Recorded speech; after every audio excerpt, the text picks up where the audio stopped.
The desert wind howled across the barren landscape, carrying with it the taste of dust and the promise of another scorching day. Red earth cracked beneath the merciless sun, stretching endlessly toward jagged hills that rose like broken teeth against the horizon. As evening approached, the sky bled crimson and orange, painting the desolate terrain in colors that seemed torn from the very heart of hell itself.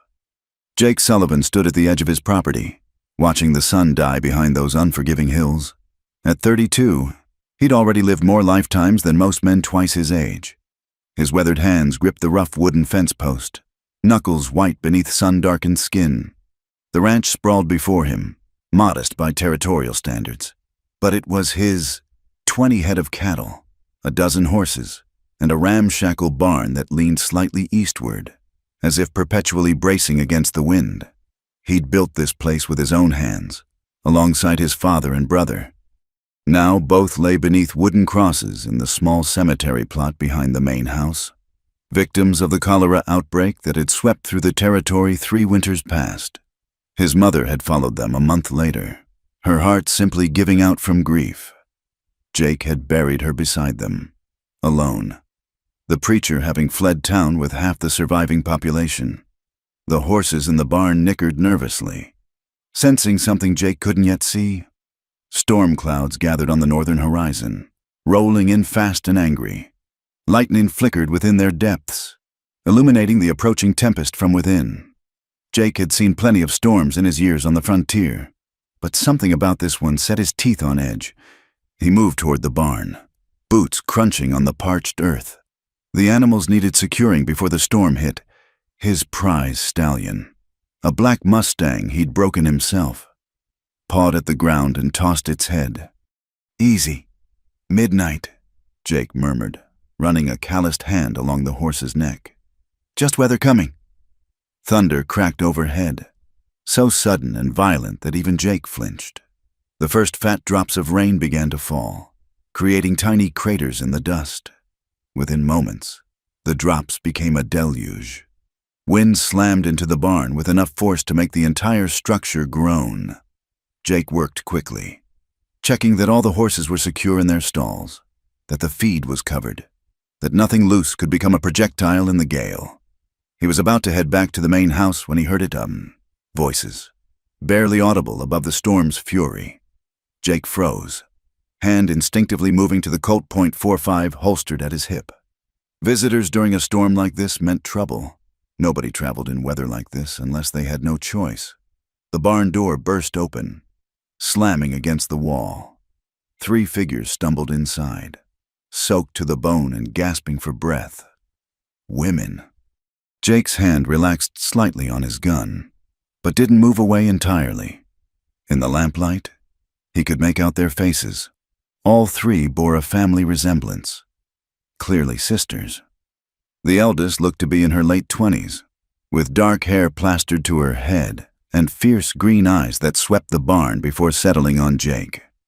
She stood protectively in front of the other 2, chin raised despite her bedraggled state.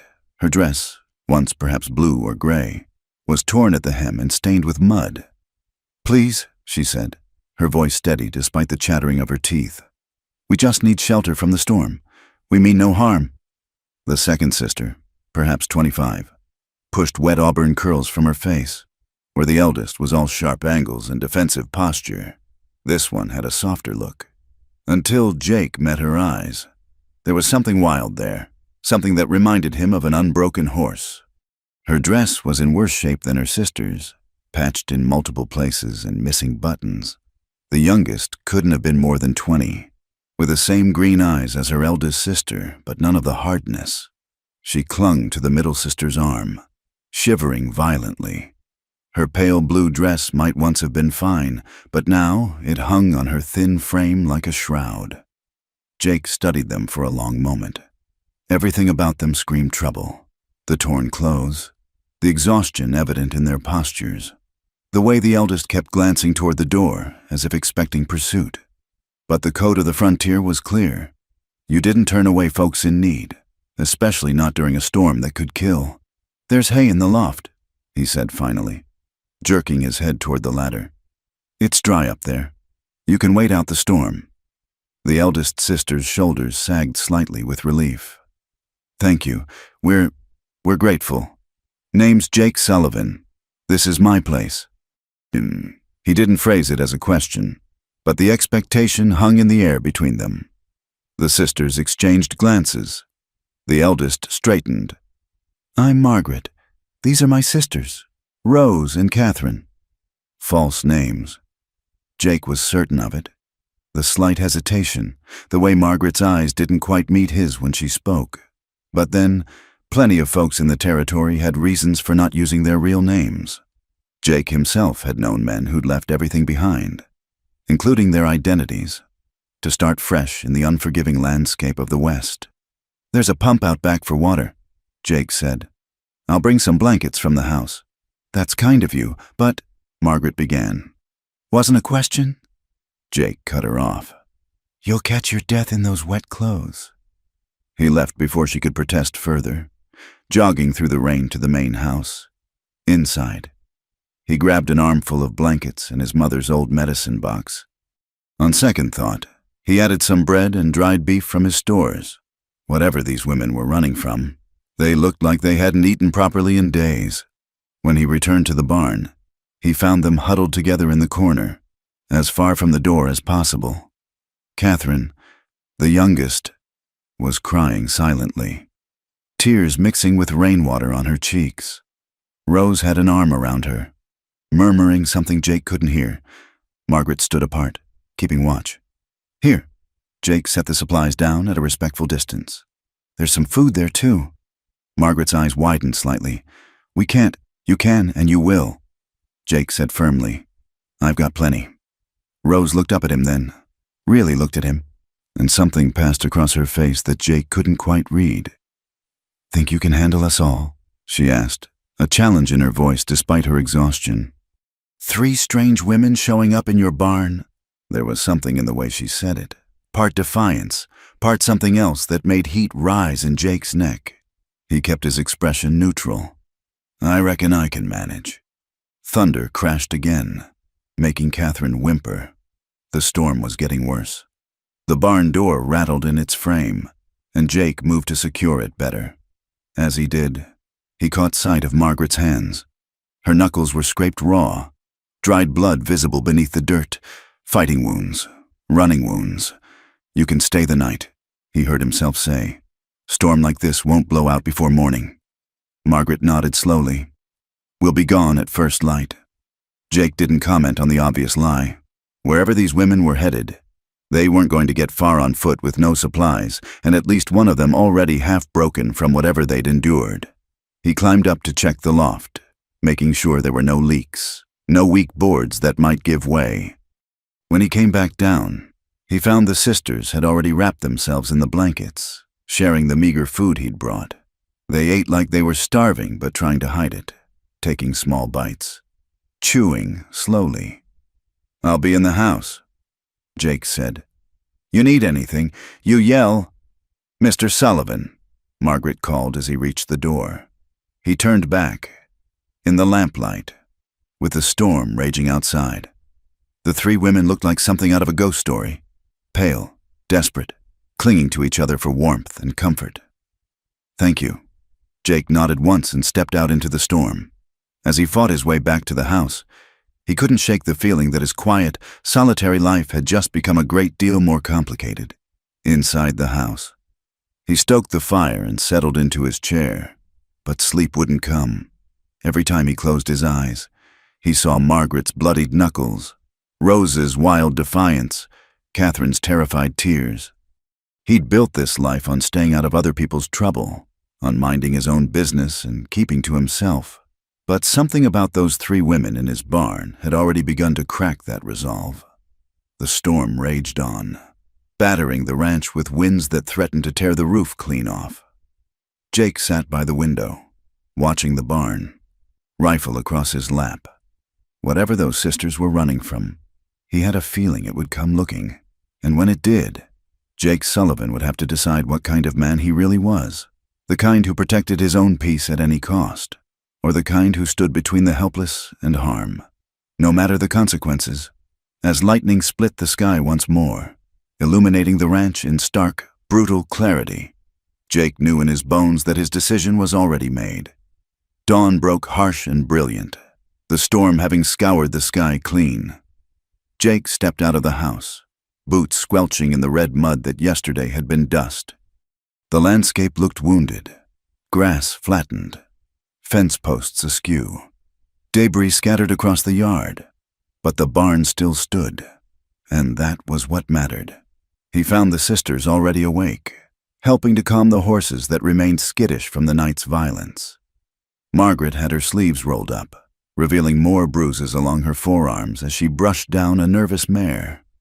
Rose was mucking out stalls with practiced efficiency, while Catherine distributed feed, speaking softly to each animal. "You know horses," Jake observed, not quite making it a question. Margaret glanced up, wariness flickering across her features before she nodded. "We grew up around them. Not many women handle a pitchfork like that," Jake said, watching Rose work. She paused, turning to face him with that same challenging look from the night before. "Not many women have to," she replied, resuming her task with perhaps more vigor than necessary. Jake let it pass. He grabbed his own tools and set to work alongside them, noting how they moved with the easy coordination of people who'd worked together all their lives. Nobody spoke much, but the silence wasn't uncomfortable. It was the quiet of shared labor, of hands busy with honest work. The sun climbed higher, turning the mud to a sticky mess that clung to everything. Jake noticed Catherine struggling with a heavy water bucket and moved to help, but Rose beat him to it, taking the burden from her younger sister with a gentle admonishment Jake couldn't quite hear. "She's not built for this kind of work," Margaret said quietly, suddenly beside him. "Catherine, I mean, she's delicate." Jake studied the youngest sister. There was indeed something fragile about her, something that went beyond her slight frame, the way she startled at sudden noises, the way her hands trembled slightly even when she tried to hide it. "She's doing fine," he said finally. Margaret's mouth tightened. "She shouldn't have to." By midday, the barn was in better shape than it had been before the storm. Jake found himself impressed despite himself. These women knew how to work, and work hard. Even Catherine, for all her apparent frailty, hadn't complained once. "You'll stay for dinner," Jake said as they finished. It wasn't a question. "We've imposed enough," Margaret began, but Rose cut her off. "We're hungry, Maggie," she said bluntly. "And he's offering." Maggie, apparently, shot her sister a quelling look, but Rose just shrugged. "What? We are. The house is just there," Jake said, gesturing. "Wash up at the pump first." He went ahead to start preparing food, pulling out what provisions he had: beans, salt pork, some potatoes that were starting to sprout. Not much, but it would fill bellies. He was cutting the potatoes when the sisters entered, hesitating at the threshold. "Come in," Jake said without turning. "Sit." They filed in slowly, taking in the sparse interior. The house wasn't much kitchen and living space in one room. His bedroom through a door to the left, his parents' room to the right, still untouched since his mother's death. The furniture was handmade, functional rather than fine. Catherine's eyes landed on the small shelf of books by the window. "You read?" she asked, the first words he'd heard her speak clearly. "When I can," Jake replied. "You're welcome to borrow any of them." Her face lit up, the first genuine smile he'd seen from any of them. It transformed her, revealing the young woman beneath the fear and exhaustion. "Thank you," she breathed, moving toward the shelf like it held treasure. "Katie loves books," Rose said, settling into a chair with a groan. "Used to read to us every night when we were small." "Before," Margaret started sharply, then cut herself off. Jake kept his attention on the cooking, but his ears were pricked. Before what? Before they'd started running? Before whatever had driven them to his door in the middle of a killing storm? "Smells good," Rose said, clearly trying to change the subject. She'd pulled off her boots and was rubbing her feet, grimacing. Jake noticed the blisters, some broken and bleeding. "There's salve in that box on the shelf," he said, nodding toward his mother's medicine supplies. Help yourself. Rose found the salve and began tending her feet with a matter-of-fact efficiency. Margaret had taken up a defensive position by the window, where she could watch the approach to the ranch. Only Catherine seemed truly at ease, already lost in one of Jake's few books. "You expecting trouble?" Jake asked Margaret quietly. She stiffened, but didn't turn from the window. "No." "You're a poor liar." That got her attention. She faced him, green eyes flashing. "And you're too trusting, taking in 3 strangers, feeding them, offering your books. Most men would want something in return." "I'm not most men." "No," she said slowly, studying him. "I'm beginning to see that." Jake served up the simple meal, and they ate in relative silence. He noticed how Margaret made sure her sisters got full portions before taking any herself. How Rose kept touching Catherine's arm, as if reassuring herself the girl was really there. Family, he thought. Whatever else they were, whatever they were running from, they were family first. "There's a town about 2 days' ride east," Jake said as they finished eating. "Millfield. Sheriff there is a fair man, if you're in some kind of trouble." "No law," Margaret said sharply. Too sharply. "I mean, we just need to keep moving. Find work somewhere. Start over." "What kind of work?" Jake asked. The sisters exchanged glances. "We can cook, clean, mend," Margaret said carefully. "Honest work. Rose knows horses better than most men," Catherine added, earning a warning look from her sister. "And you?" Jake asked Catherine. She ducked her head. "I can teach reading, writing, numbers. I used to give lessons." Used to before. The shape of their story was becoming clearer, even if the details remained hidden. Jake leaned back in his chair. Decision made. "I could use help around here," he said. "Storm did more damage than just the barn. Fences need mending. Garden needs replanting. Horses need tending. Can't pay much, but there's room and board." The silence stretched taut. Margaret's knuckles were white where she gripped the edge of the table. "Why?" she asked finally. Jake stood, began clearing the dishes. "Ranch is too much for one man. Been thinking of hiring help anyway." It was a lie, and they all knew it. But it was a lie that allowed everyone to keep their dignity. "We can't," Margaret said. "It's not safe. Not for you. Let me worry about what's safe for me." Rose stood abruptly, chair scraping against the floor. "Maggie, we need to talk." "Outside?" She grabbed her older sister's arm, practically dragging her toward the door.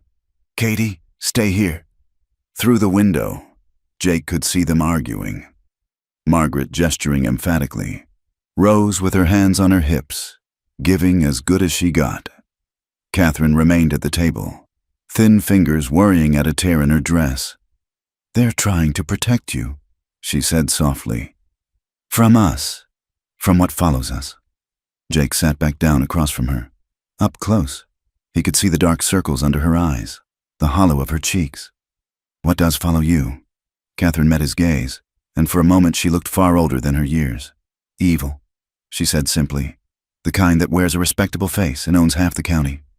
Before Jake could respond, the sisters returned.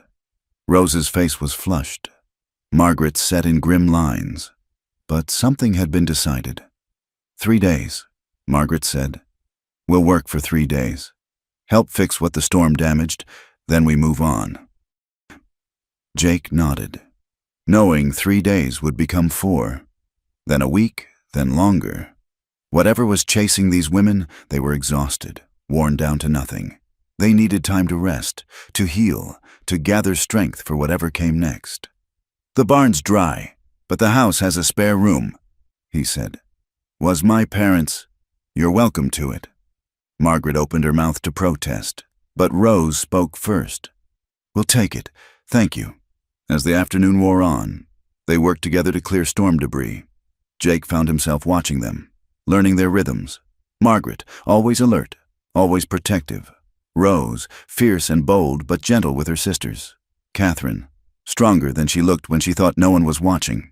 When the sun began to sink toward the horizon, painting the sky in shades of gold and crimson. Jake stood at the same fence post as the night before, but now he wasn't alone. The sounds of life came from the house. Rose's laughter at something Catherine had read aloud. Margaret's voice raised in fond exasperation. For the first time in 3 years, the ranch didn't feel empty, and for the first time since he'd buried his family, Jake Sullivan found himself afraid, not of whatever pursued the sisters.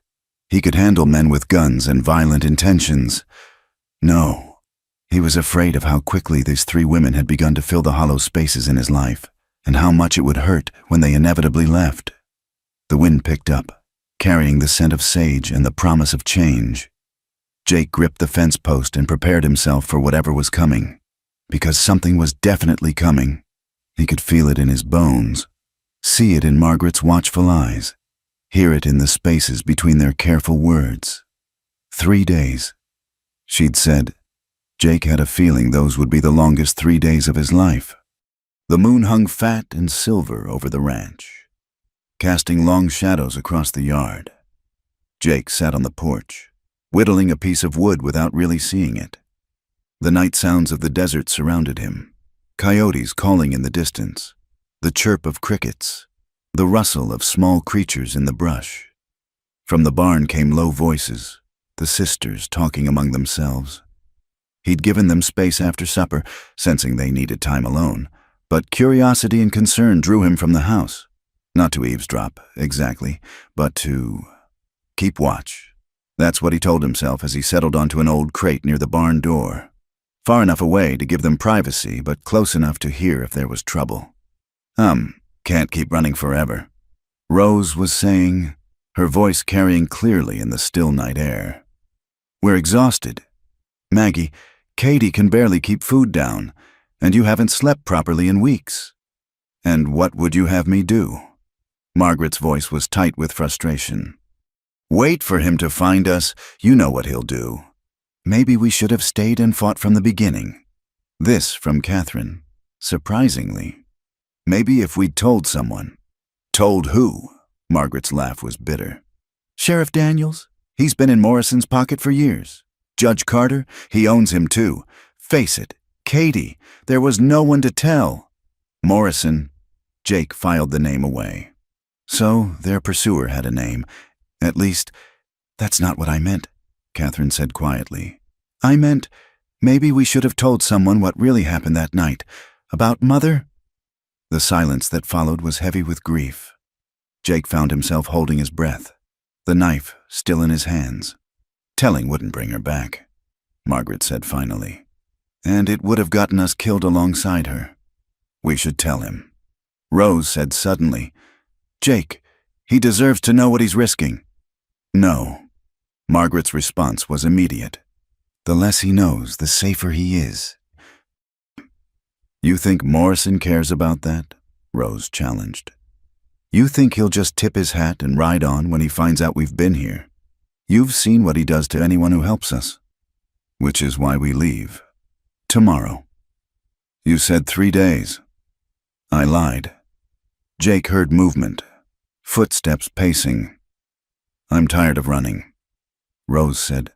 "I'm tired of looking over my shoulder, of jumping at every sound, and I'm tired of watching you carry this alone. Maggie, I'm the eldest. It's my responsibility. We're not children anymore." Rose's voice rose, then dropped again. "I can handle a gun as well as you. Better, maybe. And Katie's stronger than you think." "I know exactly how strong Katie is," Margaret said softly. "I was there when Morrison—" "Don't!" Catherine's voice was sharp. "Don't talk about it. Not yet." More silence. Jake shifted slightly, trying to ease a cramp in his leg, and his boot scraped against the wooden crate. The voices in the barn stopped immediately. "Who's there?" Margaret called out, and Jake heard the distinctive click of a hammer being cocked. "Just me," Jake said, standing slowly and stepping into the moonlight where they could see him. "Couldn't sleep. Thought I'd check on the horses." The barn door opened, and Margaret emerged. Indeed, holding a pistol, a Remington .44 by the look of it.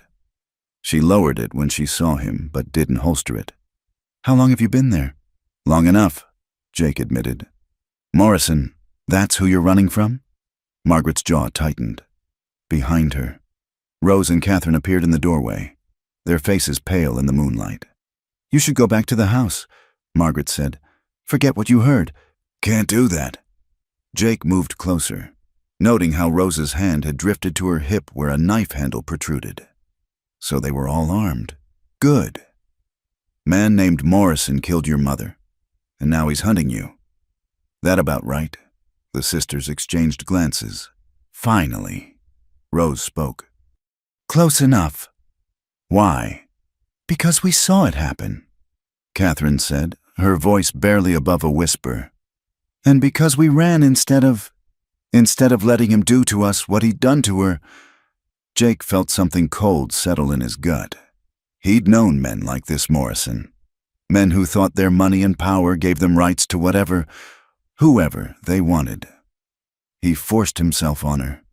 "She fought," Margaret said, her voice steady but her eyes bright with unshed tears.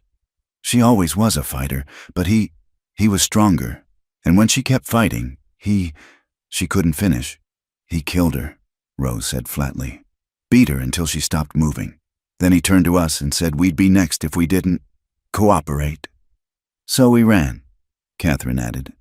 "That night, took his horse and what money we could find and ran. He's been chasing us ever since." Margaret finished. 5 months now. Every town we stop in. His men show up within days. We've been living like animals, hiding, stealing when we had to. We're not criminals, Mr. Sullivan.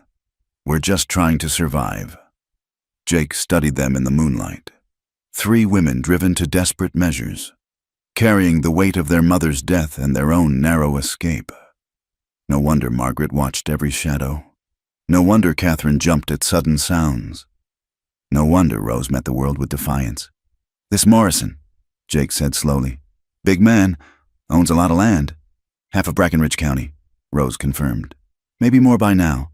He's been buying up properties, forcing out smaller ranchers, those who won't sell." She shrugged, but the implication was clear. Jake nodded thoughtfully. He'd heard of such men, land barons who built their empires on blood and fear. "And the law is his," Margaret said bitterly. "Bought and paid for." "Think you can handle us all?" Rose asked suddenly, echoing her words from that first night. But now Jake understood the weight behind them. This wasn't just about giving shelter to 3 women. This was about standing against a man who killed with impunity, who had the law in his pocket and an army of hired guns at his disposal. "Yes," Jake said simply. Rose blinked, clearly not expecting such a direct answer. Just like that.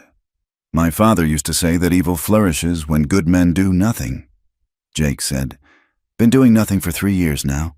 Hiding out here, keeping to myself. Maybe it's time that changed." "You don't owe us anything," Margaret protested. "This isn't your fight. You made it my fight when you walked into my barn." Jake replied. "Besides, I've got no love for men who prey on women and call it their right."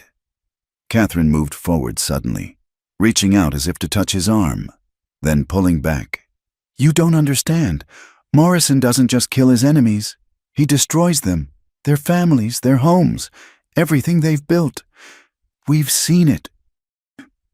"Then why'd you stop here?" Jake asked gently. "You could have kept riding, found another place to shelter."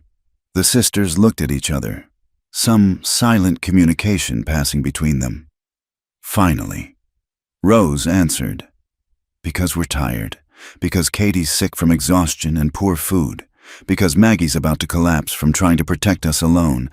And because—" She paused, meeting his eyes. "Because something told us you were different. I'm just a rancher." Jake said. "No," Margaret said quietly. "You're a man who took in 3 strangers without asking questions. Who fed us, offered us work, gave us your parents' room. That's not just anything." The night wind picked up, bringing with it the scent of rain. Another storm building. Jake thought, seemed fitting. "If Morrison's men come here," he said, "I need to know you won't run. Can't protect you if you're scattered to the winds." "We're done running," Rose said firmly. "Rose," Margaret began. "No, Maggie." "He's right. We run now. We'll be running forever. And I'd rather die fighting than live as prey." "Hopefully it won't come to that." Jake said, "How many men does Morrison typically send?" "4, sometimes 6, Margaret answered, apparently accepting that the decision had been made. "Hard men, killers." Jake nodded. "I've got rifles in the house, ammunition. Tomorrow we'll see how well you can shoot." "I told you, we can handle guns," Rose said. "Shooting targets is different from shooting men." Jake warned. "We know," Catherine said softly. We've had to defend ourselves before." The admission hung in the air between them. Jake wondered how many close calls they'd had, how many times they'd been cornered and had to fight their way free. No wonder they moved like hunted animals. "Get some rest," he said finally. "Real rest. I'll keep watch tonight." "You don't have to," Margaret began. "Yes, I do. You're under my protection now. All of you." He met each of their eyes in turn. That means something out here. Rose was the first to move, touching her sister's arms and guiding them back toward the house. As they walked away, Jake heard her murmur something that might have been, "I told you he was different." Margaret lingered, still holding the Remington. "Mr. Sullivan, Jake, what you're doing, it's noble, but nobility gets men killed out here." "So does cowardice," Jake replied. "Go on, your sisters need you rested, not dead on your feet." She studied him for a long moment, then surprised him by saying, "You lost someone to men like Morrison. I can see it in your eyes." Jake's throat tightened. "Not to men like him, to indifference, to a world that didn't care if poor folks lived or died. But yes, I lost everything. And now you're risking what you've rebuilt for 3 strangers. Maybe that's exactly why I need to risk it." Jake said, "Maybe hiding away here hasn't honored their memory the way I thought it would." Margaret nodded slowly, understanding passing between them. "Thank you," she said simply, then followed her sisters to the house. Jake settled back onto his crate, rifle across his knees, and prepared for a long night. The moon continued its journey across the sky, and somewhere in the distance, a wolf howled. He thought about the sisters, about the fear they'd been living with, about the man who hunted them. Morrison. Jake turned the name over in his mind like a stone. He'd known such men before, in the war and after. Men who took what they wanted and crushed anyone who stood in their way. But Jake had learned something in his years of solitude. Every man, no matter how powerful, had weaknesses, and every empire, no matter how vast, could fall. The night wind whispered secrets through the sage, and Jake Sullivan kept his vigil, guardian now to more than just memories and regrets. When dawn came, things would change. The quiet life he'd built would shatter like glass, but looking toward the house where 3 brave, broken women finally slept in safety, Jake found he didn't mind at all. Some things were worth the shattering. The dust cloud appeared on the horizon just after noon. 5 riders moving with the steady purpose of men who knew exactly where they were going. Jake spotted them from the barn roof where he'd been replacing shingles, the hammer suddenly heavy in his hand. "Company," he called down to Rose, who was working with the horses in the corral. She shaded her eyes, following his gaze, then cursed under her breath. "How many?" "5. Jake climbed down quickly. "Get your sisters. Everyone in the house." Rose didn't argue, just vaulted the corral fence and ran. Jake watched the riders approach, calculating. They'd reach the ranch in maybe 10 minutes. He strapped on his gun belt, checked the Colt, then grabbed his rifle from where it leaned against the barn wall. The sisters emerged from various corners of the property, Margaret from the garden, Catherine from the chicken coop, both following Rose into the house. Jake positioned himself on the porch, rifle casual across his arms, but ready. The riders came into clear view as they approached the gate, hard-faced men, trail-dusty and armed. The one in the lead was older, grizzled, with cold eyes that swept the property like he was cataloging everything for later burning. They stopped just outside the fence. "Afternoon," the leader said, touching his hat brim in a mockery of politeness. Name's Garrett. We're looking for 3 women, sisters. Heard they might have passed this way. Lots of folks pass through, Jake replied evenly. I don't keep track. Garrett's smile was thin as a blade. These would be memorable. Thieves. You see, stole from Mr. Harrison Morrison himself. Money, horses, even killed a man in their escape. That's so? Jake kept his voice neutral, though anger burned in his gut at the lies. Must be dangerous women. Indeed they are. Garrett's eyes moved past Jake to the house. Mind if we water our horses?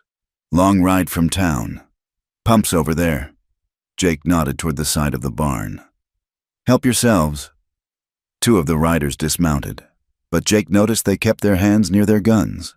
The other 3 spread out slightly, trying to look casual but clearly positioning themselves. Jake shifted his grip on the rifle, just enough to let them know he'd noticed. You live here alone?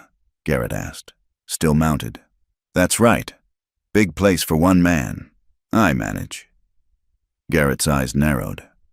Funny thing, we stopped at the Perkins place. About 5 miles back, old man Perkins said he saw 3 women riding this way during that storm a few nights ago. Jake shrugged. Perkins drinks, sees all kinds of things. Maybe. Garrett leaned forward in his saddle. But Mr. Morrison is a thorough man. He likes to check every lead. You understand? I understand you're on my property without invitation, Jake said calmly. You've watered your horses. Time to move on. The silence stretched taut. One of the men at the pump had his hand on his gun now. Jake could feel the moment balanced on a knife's edge. Then the house door opened. Margaret stepped out, and Jake's heart sank. But she wasn't running or hiding. She walked onto the porch like a queen, head high, and stood beside him. These men bothering you, husband? She asked, her voice steady. Jake blinked but recovered quickly. Just passing through. Dear. Garrett's eyes fixed on Margaret like a hawk on a rabbit. Ma'am, you look familiar. Have we met? I doubt it, Margaret replied coolly. I don't associate with saddle tramps. Color rose in Garrett's face. Now see here. The door opened again. Rose emerged, wiping her hands on an apron Jake had never seen her wear. Maggie, soup's burning. She glanced at the riders with calculated disinterest. We having guests for dinner? No, Jake said firmly. These gentlemen were just leaving. Pity, Rose said, her smile sharp. I do so enjoy company. Garrett's jaw worked. Jake could see him trying to reconcile the domesticated scene with whatever description Morrison had given him. 3 desperate fugitives on the run didn't match a settled housewife and her sister. How long you ladies been here? Garrett asked. Sir, Margaret said, frost in her voice. I don't believe my husband invited you to interrogate his family. Family. Garrett repeated the word like he was tasting it. And where might the 3rd sister be? Women like you usually travel in 3s. Before anyone could answer, Catherine's voice drifted from inside the house, singing softly. A hymn. Something about grace and redemption. Her voice was clear and sweet. Nothing like the terrified girl Jake had first met. That would be my youngest sister, Margaret said. She's delicate. We don't expose her to rough company. The insult landed. Garrett's hand drifted toward his gun, but Jake shifted the rifle just enough to catch his attention. Like I said, time to move on. Mr. Morrison doesn't like being stolen from, Garrett said. He's offering a substantial reward for information. Then I hope you find your thieves. Jake replied. Elsewhere. Garrett held his gaze for a long moment, then nodded to his men. They mounted up slowly, reluctantly. As they turned to leave, Garrett looked back. We'll be in the area for a while. If you happen to remember anything, I won't. No, Garrett said softly. I don't suppose you will. They rode off, but Jake noticed one man looking back repeatedly. He waited until they were well out of sight before lowering the rifle. They'll be back, Margaret said quietly. Yes. Jake turned to her. That was quick thinking. The husband bit. Rose's idea, Margaret admitted as her sister joined them on the porch. She said if we acted like we belonged here, they might doubt their information. It bought us time, Jake said. But not much. They'll check the story. Find out I'm not married, or Morrison himself will come to verify. We should go, Margaret began, but Jake cut her off. No, running now would confirm their suspicions. We prepare instead. That afternoon, Jake showed them where he kept the weapons. A small arsenal his father had accumulated, 2 more rifles, a shotgun, boxes of ammunition. He watched them handle the guns with grim familiarity. Where'd you learn to shoot? He asked Rose as she checked the action on a Winchester. Our father taught us. She said, before he died, said women on the frontier needed to protect themselves. Smart man. He was, her voice softened. Morrison killed him too. Oh, not directly. But he forced Papa off his land, burned his crops. Papa's heart gave out watching everything he'd built turn to ash. Catherine, cleaning the shotgun with steady hands, added, that's when Morrison first noticed Mother, at Papa's funeral, said she was too pretty to be a widow, that she needed a man's protection. She refused. Margaret continued, politely at first, then more firmly. Morrison doesn't like being refused. The pieces of their story were coming together, painting a picture of systematic cruelty. Jake felt his resolve harden. Men like Morrison were a plague on the frontier, using their power to destroy lives. As evening fell, Jake positioned himself by the window while the sisters prepared supper. The domestic scene felt surreal after the day's tension. Rose hummed while she cooked. Margaret mended one of his shirts without being asked. Catherine read aloud from one of his books. Anyone looking in would see exactly what they'd pretended to be. A family. There, Jake said suddenly. Ridge to the north. A brief glint of light sun on metal or glass.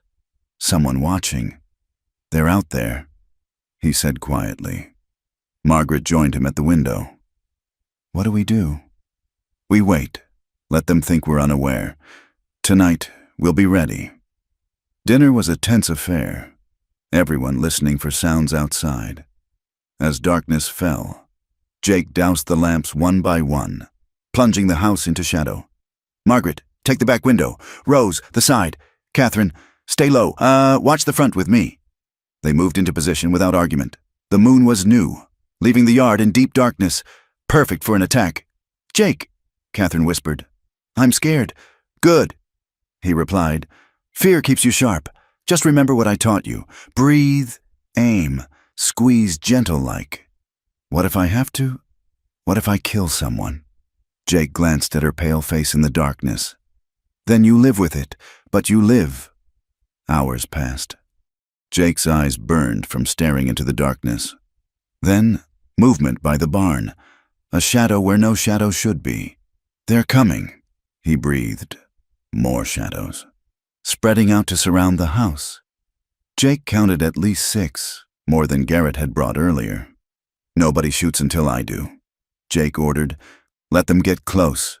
The shadows crept nearer. Jake could make out individual shapes now.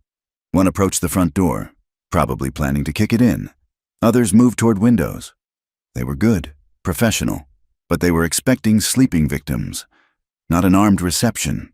The man at the door raised his foot. Jake shot him through the window. The night exploded. Gunfire erupted from all sides as the sisters opened up. Glass shattered, wood splintered. Jake worked the rifle's lever, picking targets in the muzzle flashes. Beside him, Catherine fired the shotgun, the recoil knocking her back, but her aim true. The barn, Rose shouted. They're trying to flank us! Jake saw them. 2 men using the barn for cover, trying to get an angle on the side window. Hold your positions! He grabbed the second rifle, burst out the front door, rolling behind the water trough as bullets whined overhead. From this position, he had a clear shot at the barn. 1 man down, then 2, but more were coming, seeming to materialize from the darkness. Jake, Margaret's warning came just in time. He spun, firing from the hip, dropping a man who'd been creeping up behind him. The battle raged for what felt like hours but was probably minutes. Then, as suddenly as it began, it ended. The survivors fled, horses pounding away into the night. Jake stayed behind cover, counting heartbeats, waiting for a trick. "Finally," he called out. "Everyone all right?" "We're fine," Margaret answered. "Some cuts from glass, nothing serious." They regrouped in the house, lighting a single lamp. Rose had a graze on her arm. Catherine's hands were cut from broken glass, but they were alive. Outside, bodies littered the yard. "Morrison will come himself now," Margaret said. "With everything he's got." "I know." Jake reloaded his rifle methodically. "But he'll find more than he bargained for." Rose laughed, wild and free. "Think you can handle us all?" she asked again. But now it sounded like a battle cry. Together, Jake looked at each of them. These brave, fierce women who'd turned his quiet life into a war zone. "Together we can handle anything." Catherine surprised them all by saying firmly, "Then we make our stand. No more running. This is our home now." Our home. The words settled into Jake's chest like a promise. Whatever came next, they'd face it as one. Morrison and his empire of fear were about to learn what happened when you cornered people who'd found something worth fighting for. Outside, the desert wind carried away the gun smoke, and the stars looked down on a ranch transformed from refuge to fortress, where 3 sisters and 1 lonely man prepared to write a different ending to their story. The days that followed the gunfight took on a strange, suspended quality. They buried the dead in a gully far from the house. Jake insisted on it, though the sisters would have left them for the buzzards. They worked side by side, reinforcing the ranch's defenses. But in between the preparations for war, something else was growing. Jake watched Rose teaching Catherine how to better handle the shotgun's recoil, her hands gentle as she adjusted her sister's stance. He saw Margaret's fierce concentration as she counted ammunition, her green eyes softer when she thought no one was looking. The domestic rhythms they'd play-acted for Garrett's benefit began to feel natural, real. "You're staring," Rose said one afternoon, catching him watching her work with the horses. Sweat glistened on her collarbone, her auburn hair coming loose from its pins. "Just thinking," Jake replied, not looking away. Dangerous habit. She moved closer, that familiar challenge in her eyes. "What about how different this place feels with you 3 here?" Her expression shifted, the teasing replaced by something more vulnerable. "Different good or different bad?" "Good," he said quietly, "though I probably shouldn't say so." "Why not?" "Because when this is over, you'll leave." The words came out rougher than he intended. "And I'll have gotten used to this." Rose reached out, her fingers brushing his hand on the fence rail. "Who says we're leaving?" That evening, as they sat down to supper, the air was charged with more than just the threat of Morrison's return. Catherine had made bread, badly burned on one side, but Jake ate it anyway, earning a grateful smile. Margaret had found his mother's recipe box and attempted a stew that was more salt than anything else. Rose had contributed wild onions from the field. "We're terrible at this," Margaret said, laughing as she tasted the oversalted stew. It was the first time Jake had heard her truly laugh, and the sound transformed her face. "You're learning," Jake said, taking another spoonful. "Besides, I've eaten worse." "Liar," Rose said fondly, "but a sweet one." As night fell, they took their usual defensive positions, but the darkness remained quiet. It was Catherine who broke the watchful silence. "Tell us about your family," she said softly. "You know our story, but we know so little of yours." Jake hesitated, then began. He told them about his father, a stern man who'd fought in the Mexican War and come west seeking space to forget.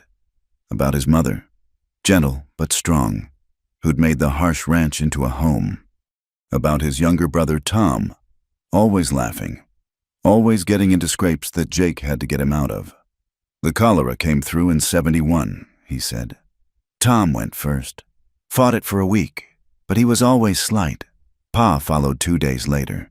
Ma tried to nurse them both, wore herself to nothing, after they were gone. She just gave up. I'm sorry, Catherine whispered. Don't be. They're at peace. It's the living that carry the weight. Is that why you stayed here alone? Margaret asked. Carrying the weight? Partly. Also couldn't see the point of going anywhere else. This was home, even empty. It was still home. Not empty anymore, Rose said firmly. The moment stretched between them, full of possibility. Then Margaret stiffened. Riders, northwest. They scrambled to positions. But it was a false alarm. Just a pack of cowboys heading to town, drunk and singing. The tension broke, leaving them all laughing nervously. I need some air, Rose announced, heading for the door. I'll come with you, Jake said, grabbing his rifle. Just to be safe. They walked to the corral in companionable silence. The stars brilliant overhead. Rose leaned against the fence. Looking up, I used to dream about a life like this, she said. A ranch, horses, honest work, before Morrison destroyed everything. You could have it, Jake said carefully. Here. She turned to him, moonlight catching in her eyes. Is that an offer? Maybe. Would you consider it? With you? She moved closer, close enough that he could feel the warmth of her. I might. Rose, he began, but she pressed her fingers to his lips. I know what you're going to say. We're in danger. This isn't the time. You barely know us. All true. But Jake, we might not have tomorrow. Morrison could come at dawn with 50 men. So why not take what happiness we can find tonight? She stood on her toes and kissed him, fierce and sweet. Jake's rifle clattered against the fence as he pulled her closer, feeling like a man waking from a long sleep. A throat cleared behind them. They broke apart to find Margaret watching, arms crossed, but a slight smile on her face. Catherine's asking for you. Rose, she said mildly. Something about the book she's reading. Rose squeezed Jake's hand before heading back to the house. Margaret took her place at the fence. She's half in love with you, you know, Margaret said conversationally. Has been since that first night when you offered us your parents' room. Margaret, I'm not warning you off. God knows Rose deserves some happiness after everything. We all do. She paused, studying the stars. I'm just saying, be careful with her heart. It's more fragile than she lets on. What about your heart? Jake asked quietly. Margaret's smile was sad. My heart's too full of responsibility to have room for much else. Keep them safe. Jake, that's all I need. I'll keep all of you safe, he promised. You can't promise that. Watch me. The next morning brought a different sort of tension. Rose hummed while cooking breakfast, shooting Jake glances that made his collar feel too tight. Catherine noticed. Of course, little escaped those watchful eyes, and her knowing smile made Jake fumble his coffee cup. Only Margaret seemed unchanged, focused on cleaning weapons and watching the horizon. They worked on strengthening the barn's defenses, and Jake found himself partnered with Rose. Their hands brushed, reaching for tools, shoulders touched as they worked side by side. The awareness between them was like electricity, making every casual contact significant. You're not paying attention, Rose murmured as Jake hammered his thumb instead of the nail for the third time. Whose fault is that? He growled, sucking his injured thumb. Her laugh was low and delighted. Mine, I hope. Catherine appeared in the barn doorway. Riders coming. From town, looks like. They assembled quickly, but this time Jake recognized the lead rider, Doc Harmon from Millfield, accompanied by what looked like half the town council. Jake Sullivan, Doc Harmon called out, staying well back from the fence. Mind if we approach? Got something needs discussing. Jake lowered his rifle but kept it ready. Come ahead, slowly. The delegation dismounted at the gate. Besides Doc Harmon, Jake recognized Stan Meyer, who ran the general store, and surprisingly, Judge Watson, one of the few officials in the territory Morrison didn't own. We heard about the trouble out here, Doc Harmon said without preamble. Dead men scattered around your property. Bullet holes everywhere. Care to explain? Men came onto my land uninvited, Jake said evenly. They got what trespassers get. These men worked for Harrison Morrison, Judge Watson said, his keen eyes taking in the three women standing behind Jake. And I'm guessing these ladies are why? These ladies are under my protection, Jake said firmly. So it's true then, Stan Myers said. They're the ones Morrison's been hunting. The ones who supposedly killed a man and stole from him. Only thing they're guilty of is defending themselves. Jake said, Morrison killed their mother, tried to force himself on them. They ran, that's the truth of it. Judge Watson leaned forward. You willing to swear to that in court? I didn't see it happen, but yes, I believe them. I saw it, Catherine said suddenly, stepping forward. Her voice was steady, though her hands trembled. I saw Harrison Morrison beat our mother to death when she refused his advances. I saw him turn to us with her blood on his hands. We ran because we knew no one would believe us over him. I believe you, Judge Watson said quietly.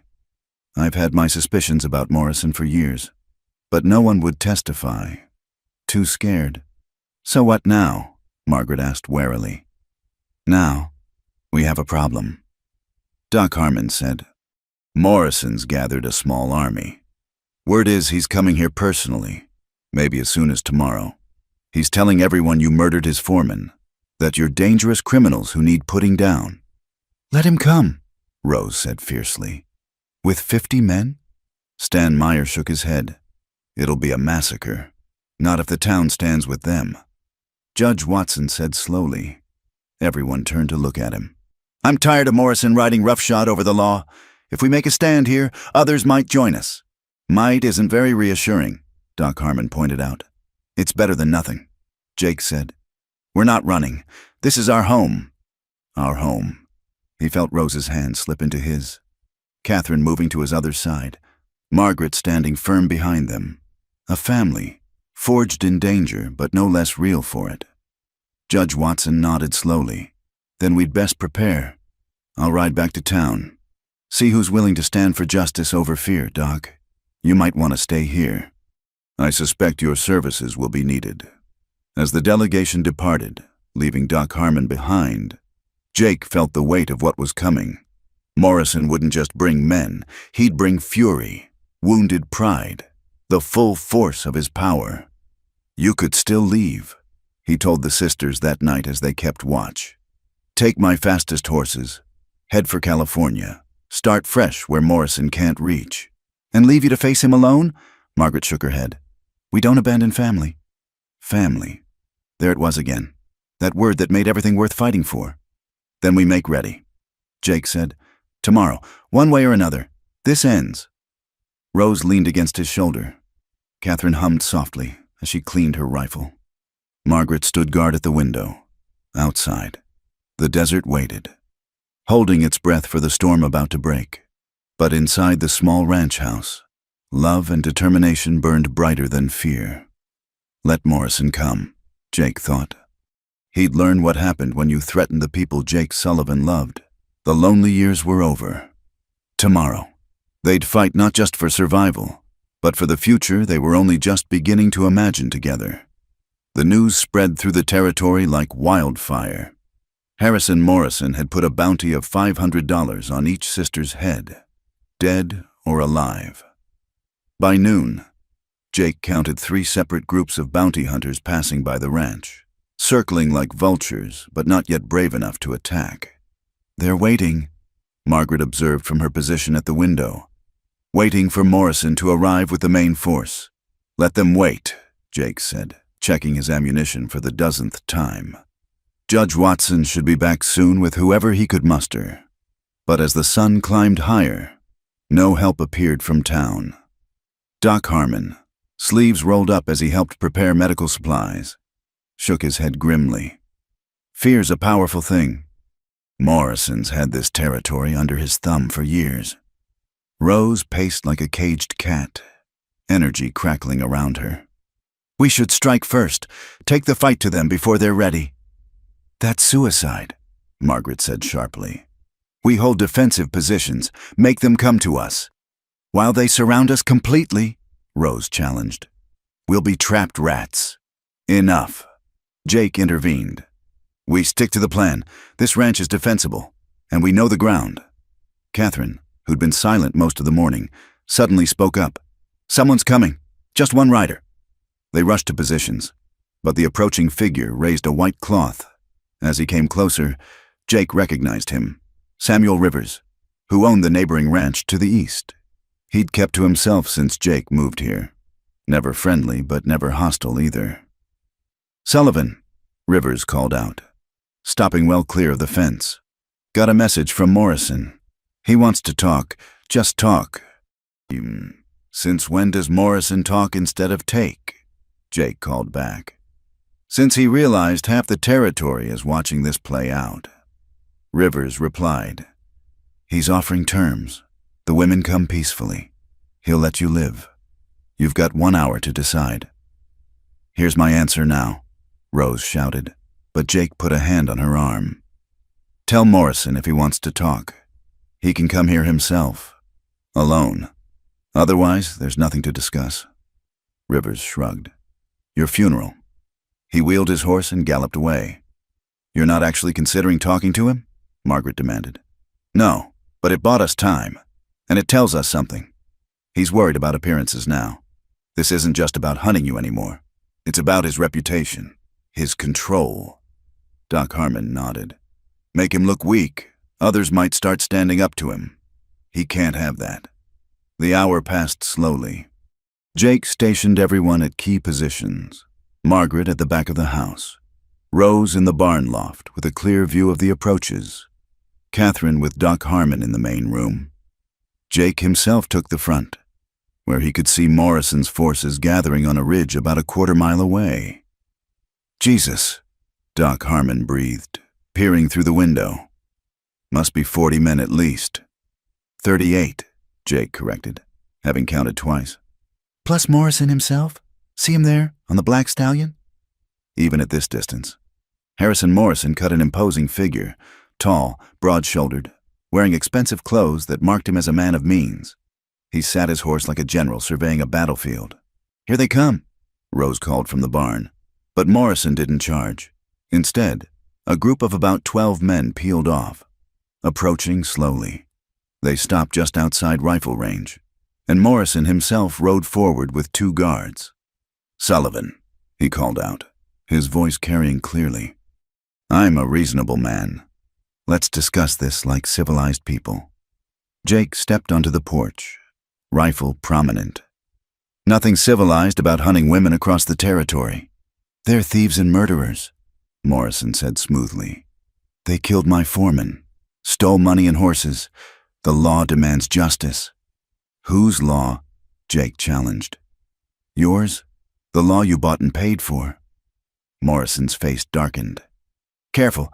Sullivan, you're harboring fugitives. That makes you complicit in their crimes." "Only crime I see is a man who beats women to death and calls it his right," Jake said loudly, making sure his voice carried to Morrison's men. "Tell them about Mrs. Cooper. Morrison, tell them how she died." "Lies spread by desperate criminals," Morrison snarled. "Produce these women, and you might survive this." Movement caught Jake's eye. Rose, visible now in the barn loft window. Rifle aimed directly at Morrison. The man's guards tensed, hands moving to weapons. "I'd tell your men to keep their hands clear." Jake warned, "My people are excellent shots." Morrison's eyes flicked to the barn, taking in Rose's position, then scanning for others. "You can't win this. Sullivan, look around you. I have 40 men. You have what, yourself and 3 women? 4 people defending their home are worth more than 40 hired guns." Jake replied. "Home?" Morrison laughed, ugly and harsh. "This isn't their home. They're nothing but trash I should have dealt with months ago, just like their whore mother." The shot came from the house. Catherine, mild, gentle Catherine, putting a bullet into the ground inches from Morrison's horse. The animal reared, nearly unseating him. "The next one goes through your heart," Catherine called out, her voice steel. "Don't you dare speak of our mother." Morrison fought to control his mount, face purple with rage. "You just signed your death warrant, girl. Get off my land. Jake said quietly. Now, while you still can.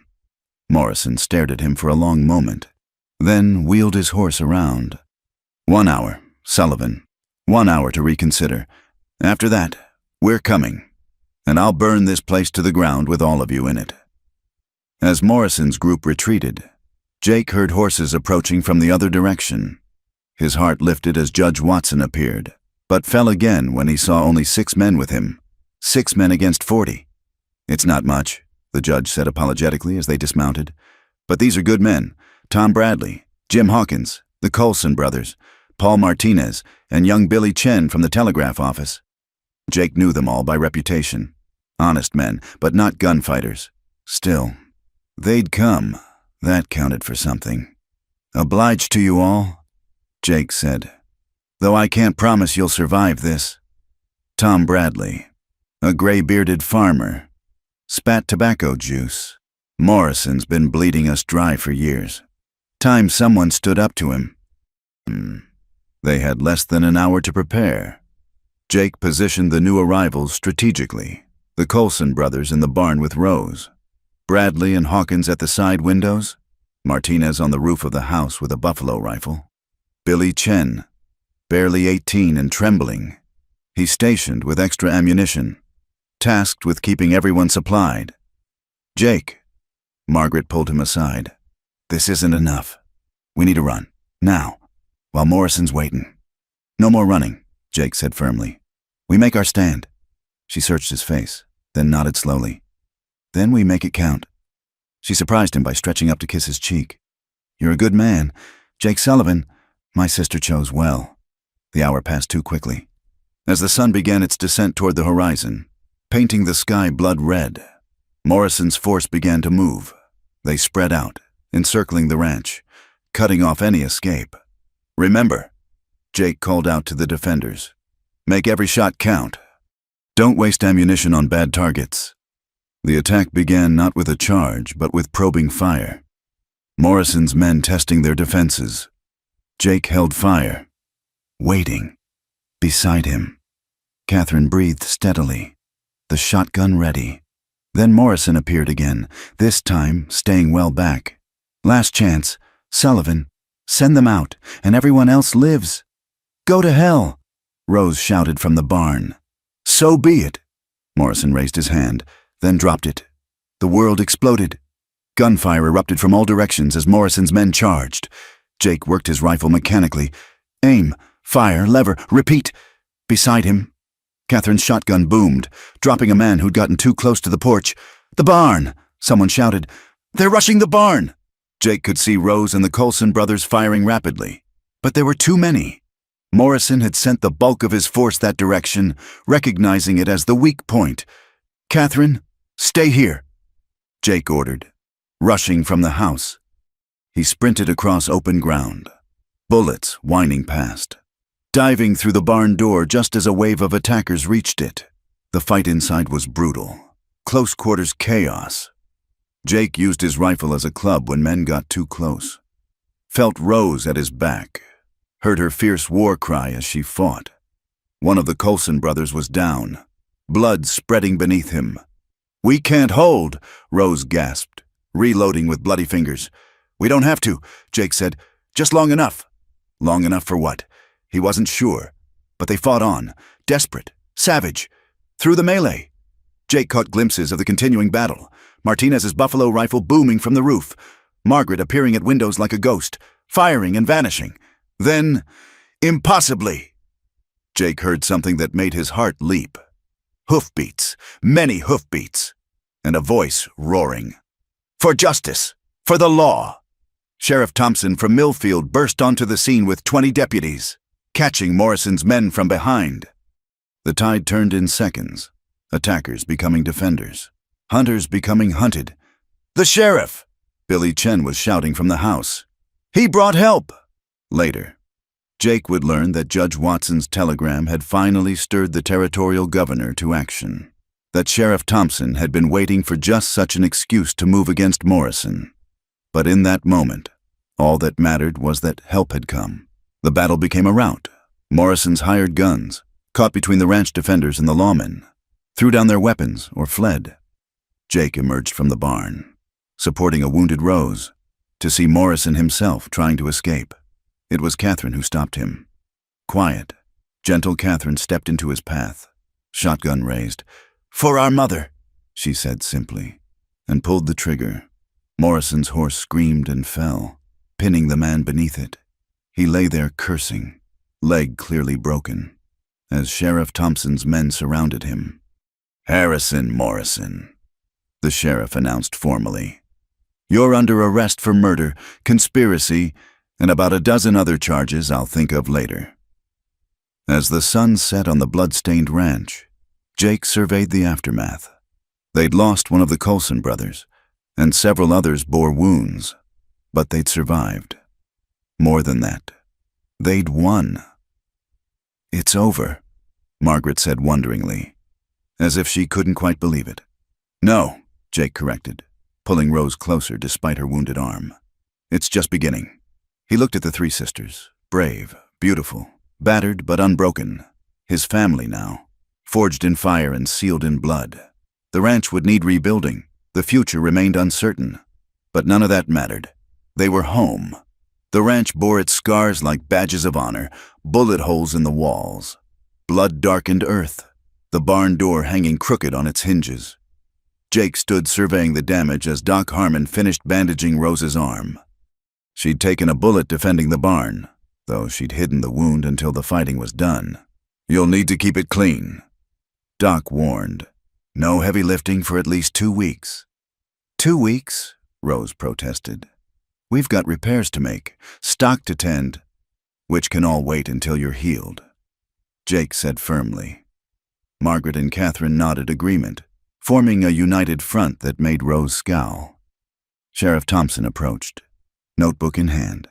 "I'll need statements from all of you for the trial. Morrison's already trying to twist the story, claiming he was just trying to recover stolen property. Let him claim whatever he wants." Margaret said coldly, "We'll tell the truth, and this time, people will listen." The sheriff had set up temporary headquarters in Millfield's courthouse, where Morrison sat chained in a cell. His broken leg splinted. Jake accompanied the sisters to town the next day, their wagon escorted by armed deputies. Word had spread quickly, and the streets were lined with curious onlookers. "Murderers," someone hissed as they passed. "Heroes," another countered loudly. About time someone stood up to Morrison. The town was split. Jake realized. Morrison's money and influence ran deep, and not everyone was ready to accept that their longtime benefactor was a monster. At the courthouse, they found a crowd gathered, some supporting Morrison, others calling for justice. "This will get ugly," Judge Watson warned as they entered. "Morrison's hired the best lawyers money can buy. They'll try to tear you ladies apart on the stand." "Let them try," Rose said, chin raised despite her pallor from the wound. The preliminary hearing was set for the following week. Jake insisted the sisters stay at the ranch rather than in town, where Morrison's remaining supporters might cause trouble. They spent the days preparing their testimony and nights keeping watch, though the immediate danger had passed. It was during one of these quiet evenings that Catherine made her revelation. They were sitting around the table after supper, oil lamps casting warm light, when she suddenly said, "I kept a journal. Everything Morrison did, every threat, every visit. I hid it when we ran." Her sisters stared at her. "Katie, why didn't you say something before?" Margaret asked. "I was scared. I thought if Morrison knew about it, he'd kill us for certain. But it's all there, dates, times, witnesses, even what he did to Mama." "Where is it?" Jake asked gently. "Hidden in our old house, in the root cellar, behind a loose stone." Catherine's hands twisted in her lap. "I used to write in it every night, to keep myself sane." Jake and Rose exchanged glances. Their old ranch was 2 days' ride, in the heart of Morrison's territory. But that journal could be the difference between justice and Morrison walking free. "I'll go," Jake said. "Not alone." Rose immediately protested. "Your arm is fine." She glared at him. "We do this together or not at all." In the end, They all went. Sheriff Thompson provided 2 deputies as escort, understanding the journal's importance. The journey was tense, every rider on the horizon a potential threat. But they reached the abandoned ranch without incident. The place was a ruin. Morrison had burned the main house, leaving only blackened timbers and memories. The barn still stood, and beside it, the entrance to the root cellar. Catherine led them down into the musty darkness, counting stones along the wall.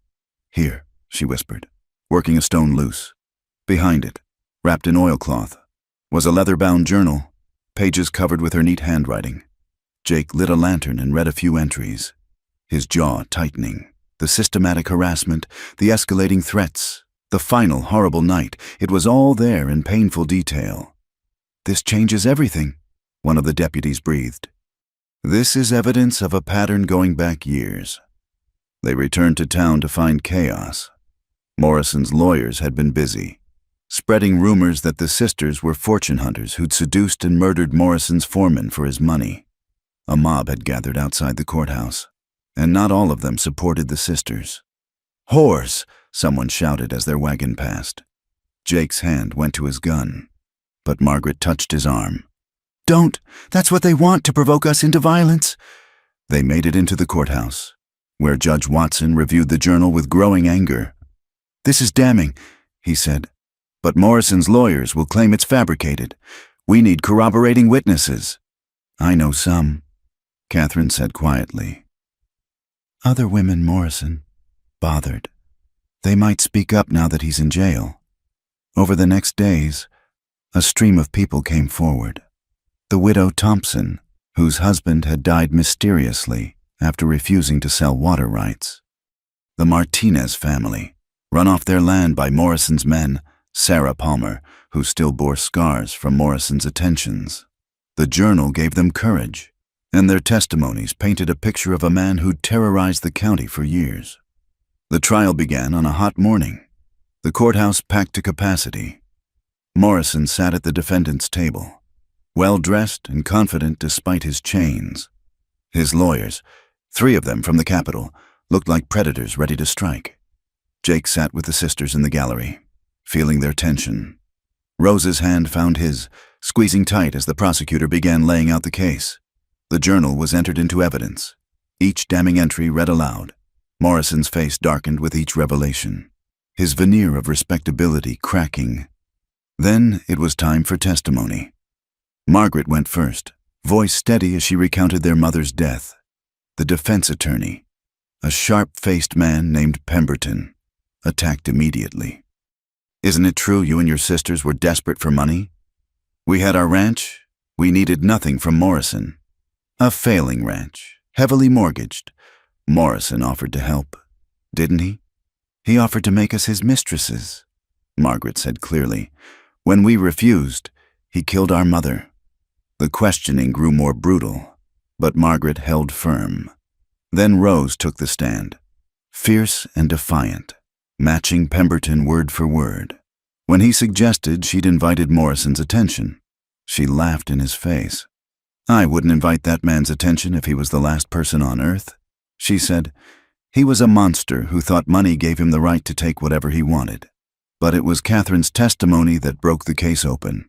Quiet, gentle Catherine transformed on the stand, her soft voice carrying to every corner of the room as she read from her journal. Her words painted a picture so vivid, so horrible, that several women in the gallery wept openly.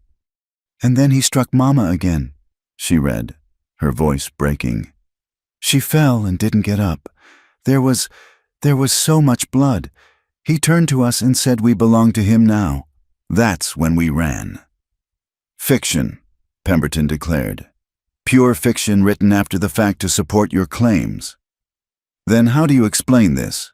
the prosecutor asked, producing a new piece of evidence, Morrison's own ledger, seized from his office, showing payments to men for special services on the dates the journal mentioned violence. The courtroom erupted. Morrison lunged to his feet, cursing, having to be restrained by guards. His carefully maintained facade shattered completely, revealing the brutal man beneath. "They're mine," he roared. "I paid for them. Their father owed me everything. The words sealed his fate. The jury didn't even need to deliberate long. Guilty on all counts. Murder, conspiracy, intimidation.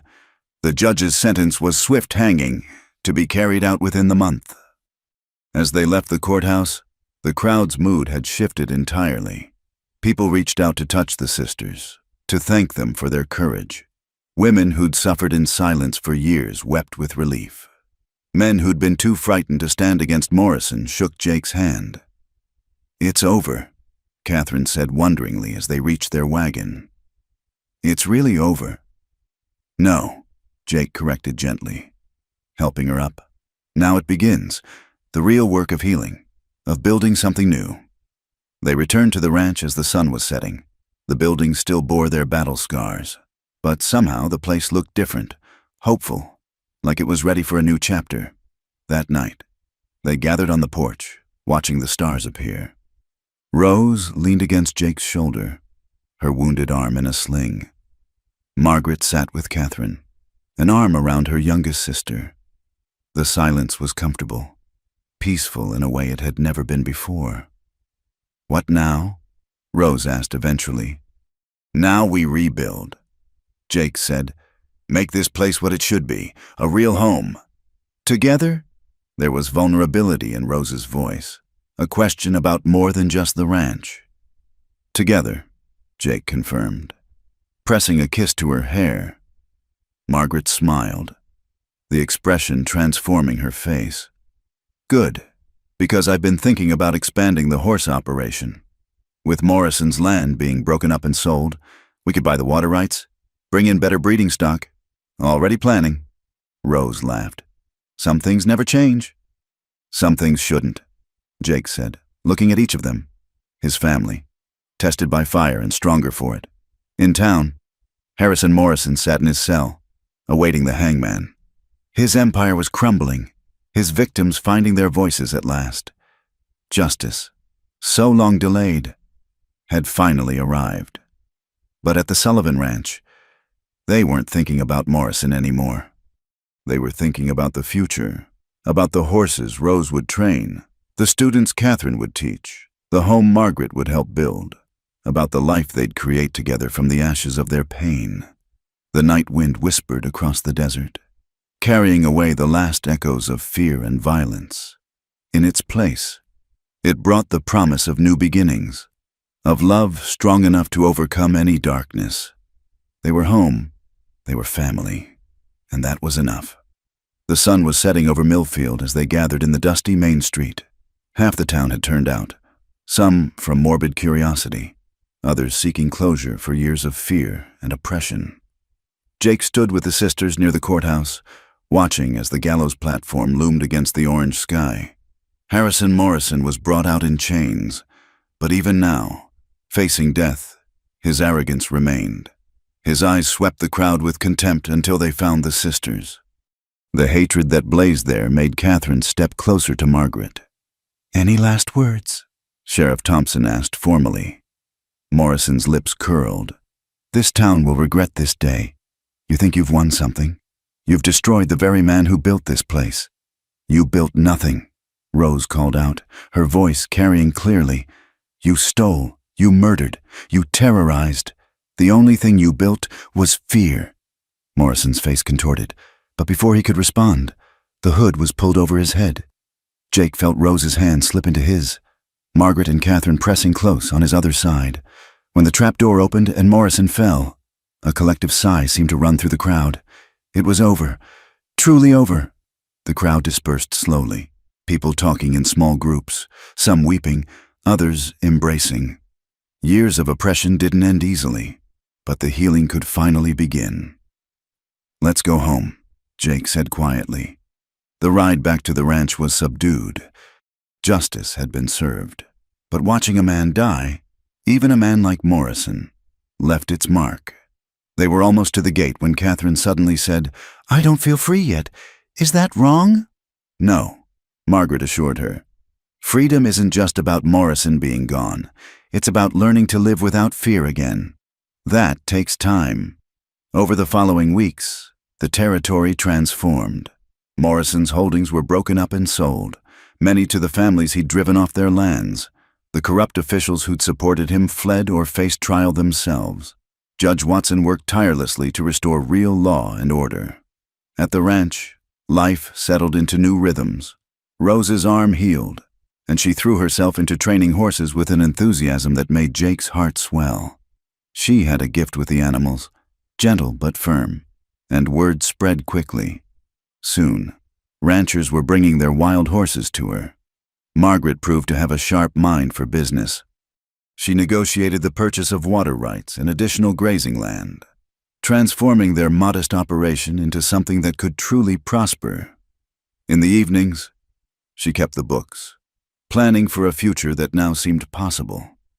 Catherine began teaching local children, transforming the barn loft into a makeshift schoolroom. Her gentleness, once seeming like weakness, proved to be her greatest strength. Children who'd witnessed too much violence bloomed under her patient care. And Jake found himself at the center of a family he'd never expected. He and Rose were married on a crisp autumn morning, with Margaret and Catherine as witnesses and half the town in attendance. Rose wore her mother's dress, altered to fit, and when she smiled at him at the altar, Jake felt his heart might burst. "Think you can handle me?" she whispered as they exchanged vows, echoing that first challenge. "For the rest of my life," he promised. Winter came gently that year, bringing needed rain without the violent storms of the past. The ranch prospered, the horses Rose trained fetching good prices, Catherine's school growing to need a proper building in town. One evening, as they gathered for dinner, Margaret surprised them all. "I've been corresponding with someone," she said, a faint blush coloring her cheeks. "Thomas Bradley, from the next county. He's a widower, has 2 young children. He'd like to court me." "The lawyer who helped with Morrison's trial?" Rose asked, grinning. "I wondered why you kept finding excuses to go to town. He's a good man." Jake said, "You deserve happiness too." Margaret: "I know, I spent so long protecting everyone else, I forgot I might want something for myself." "Then it's time to remember," Catherine said firmly. Spring brought more changes. Margaret married her Thomas in a ceremony at the ranch, his children shy but warming quickly to their new aunts. Catherine, no longer the frightened girl who'd arrived in a storm, accepted a teaching position at the new school in town, though she still lived at the ranch. One morning, Jake found Rose being sick behind the barn. When she saw his concerned face, she managed a weak smile. "Don't look so worried.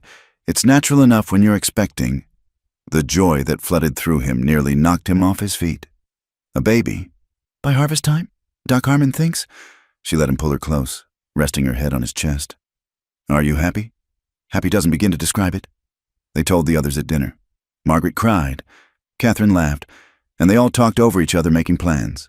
A nursery, in Jake's parents' old room, baby clothes to sew, names to consider. That night, as Jake sat on the porch with Rose beside him, he thought about the journey that had brought them here. From that violent storm that drove 3 desperate women to his door, through battles and trials, to this moment of perfect peace. "What are you thinking?" Rose asked, reading his contemplative mood. "About how empty this place was before you 3 arrived, how I was just existing, not living. And now I can't imagine life any other way." Rose smiled, placing his hand on her still flat stomach. "Good, because I plan on filling this ranch with children and laughter and so much chaos you'll long for your quiet days." "Never," Jake said firmly. "Those days are gone and I don't want them back." The moon rose over the desert, full and bright. In town, where Morrison's grand house once stood, a new courthouse was being built, a symbol of justice restored. The sisters who'd arrived as hunted fugitives were now pillars of the community, their courage having inspired others to stand against tyranny. Catherine joined them on the porch, a book in her hand. "Listen to this," she said, settling into a chair. "I've been writing our story, not for publication, just to remember, to make sense of it all." "Read it," Margaret said. appearing in the doorway with her husband. Catherine's clear voice filled the night air, telling their tale of loss and fear, of desperate flight and unexpected sanctuary, of love found in the midst of danger and justice finally served. When she finished, they sat in comfortable silence. "It needs an ending," Thomas observed. "It doesn't have one yet." Catherine replied, "The story's still being written." Jake looked around at his family, his wife carrying their child, his sisters-in-law who'd become as dear as blood relatives, their growing circle of love and belonging. The ranch that had once echoed with emptiness now rang with life and promise. "Then we'll write it as we go," he said.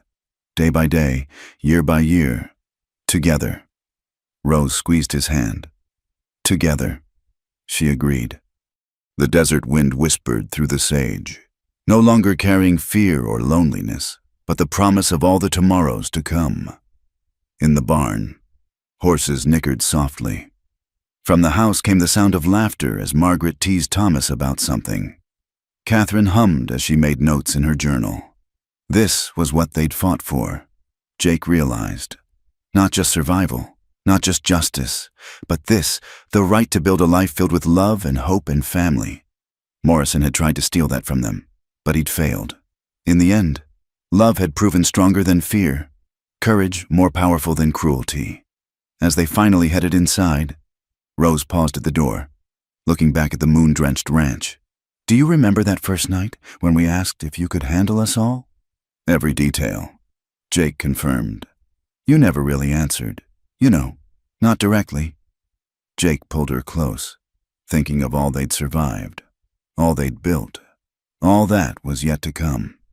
"I think I've proven my answer by now." Rose's laugh was bright as starlight. "Yes, Jake Sullivan. I think you have." They went inside together, to warmth and light and family.